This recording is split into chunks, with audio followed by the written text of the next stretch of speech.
Mars enters Aries today. So Mars rules Aries, and therefore Mars is at peak performance. Mars is comfortable because it's home. We can expect a surge of spontaneous, forward-looking energy along with the potential for impulsive and assertive behavior. So what does that mean for you? Well, sit back and relax. Join me as we embark on a journey of self-discovery and empowerment.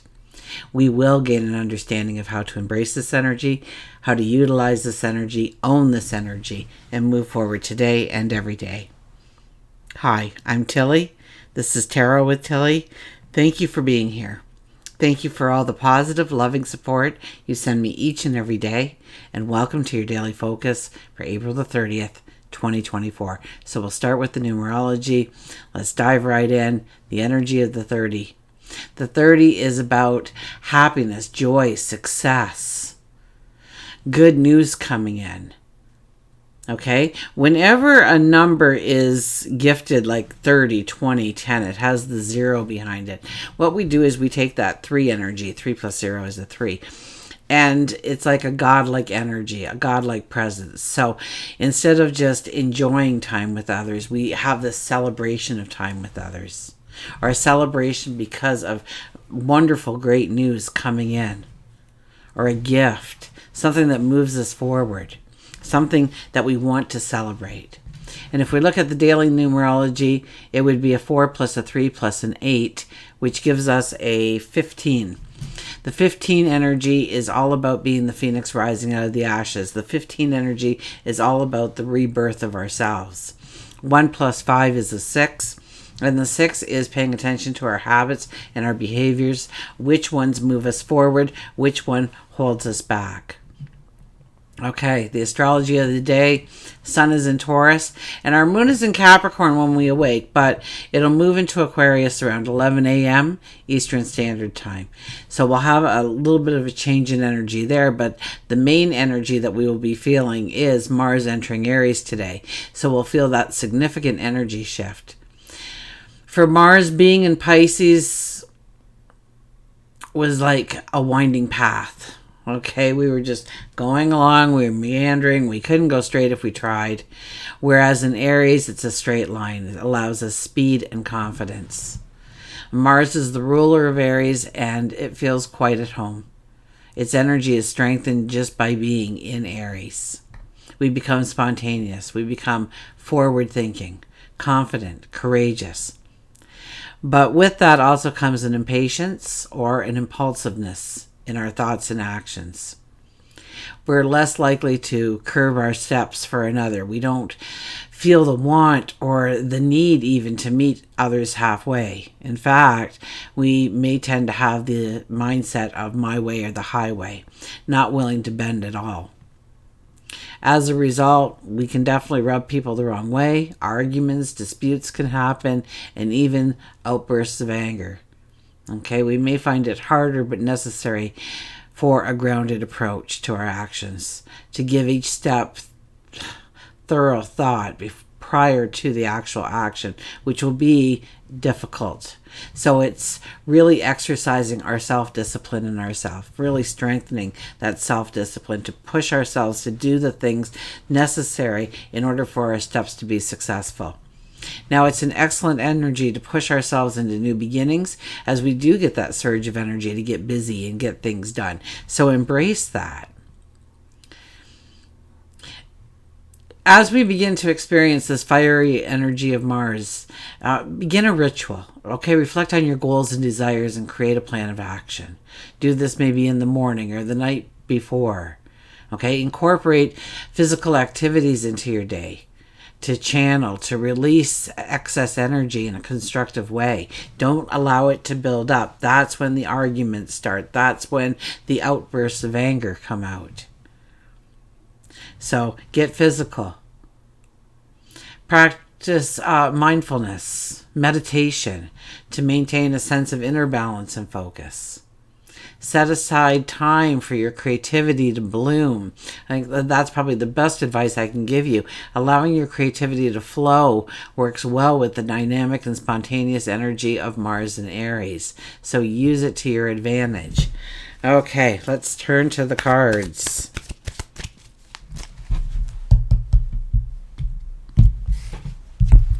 Our underlying energy for today is the Seven of Swords. The Seven of Swords is understanding what we truly need to take forward with us, not to take the things that no longer give us that value, that support that we need in order to go forward, to make sure that things we're taking with us doesn't hinder us in some way, pull us down, burden us.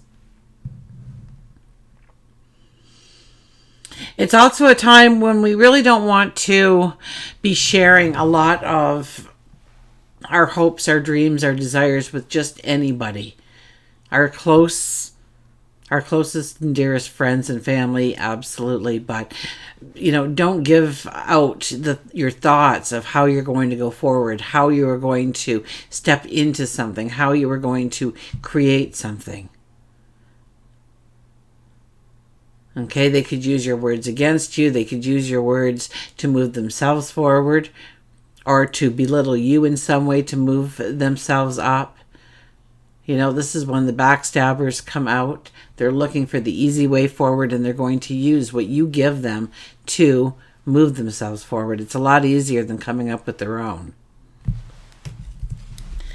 We have the Queen of Swords. The Queen of Swords is very much, I see her as the mom in the deck.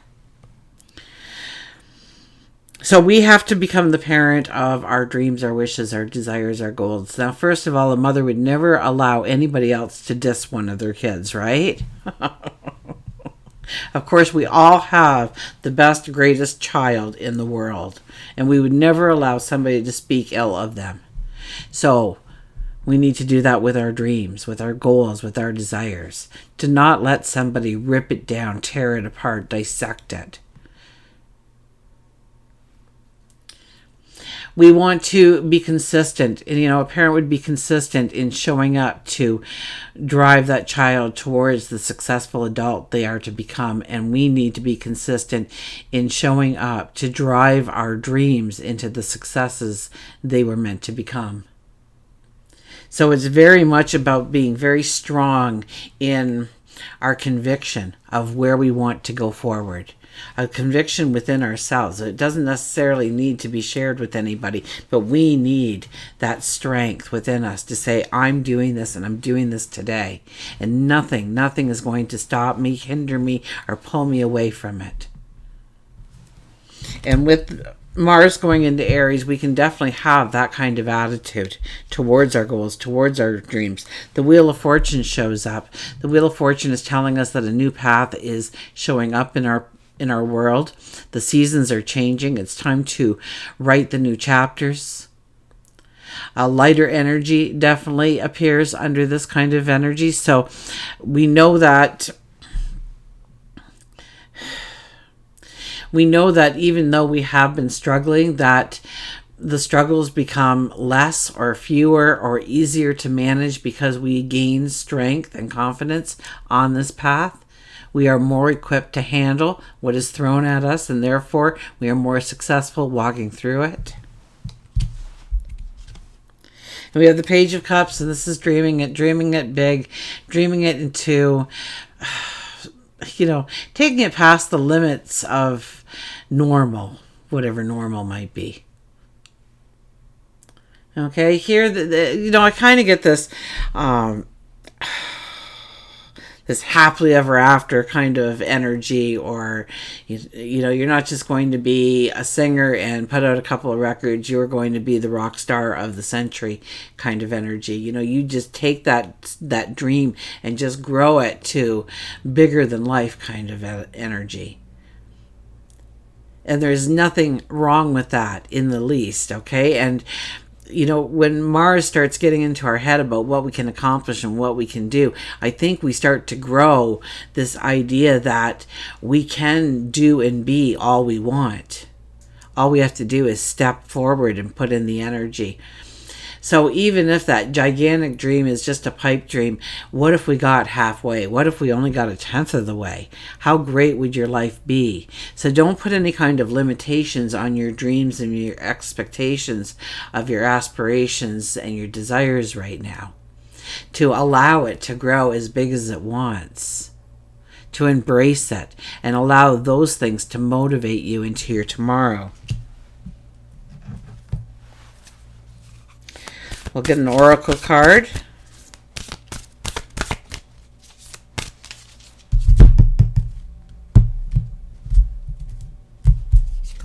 What do we have here? Clear endeavor. 39. It is an all white card, okay? So it is hard to see in the first place. I think I got it pretty clear there for you. Okay, clear endeavor is the 39. So that's a 12 energy. That is about maybe looking at things a little bit more logically. Understanding of the doable parts of the task. What we can accomplish. What is practical. It's also a time to be in the moment, to not allow tomorrow, the worry of tomorrow or the concern of yesterday to come into being, that we stay present in the moment and put our focus on what is immediately in front of us.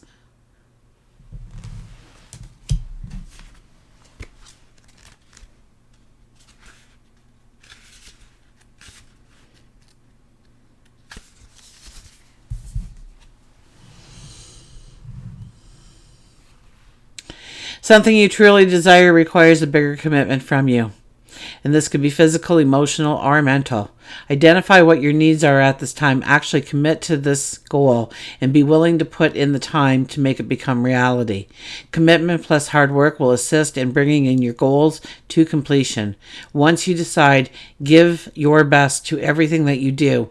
It gives plenty of new opportunities for you to reach your goals in no time. Pay attention to signs along the way as nature works to assist you. And yes, when we have Mars working in our favor like this, we can reach goals quite quickly. You know, the snap of the fingers, so to speak. Let's get an animal here.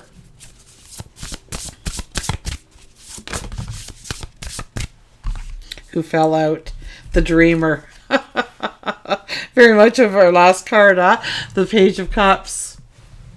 So there we have a little shepherd puppy.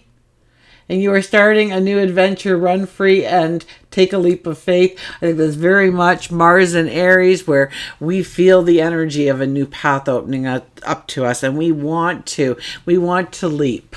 We want to, but this isn't a leap of, very much this is the Dreamer, so this would be the Fool, the zero energy. But it's about getting excited. It's about getting a happiness about the adventure that's being put in front of you, of leaping into it, of, even if, you have things called failures, which they're not really failures, but we tag them as that because they didn't turn out exactly as we had pictured it. Know that even moves you forward. So it's about experiencing the now and stepping into the energy and going with the flow and seeing where you come out at the end of it. So you are starting a new adventure. Run and take a leap of faith. And until we meet again, remember, I do love you.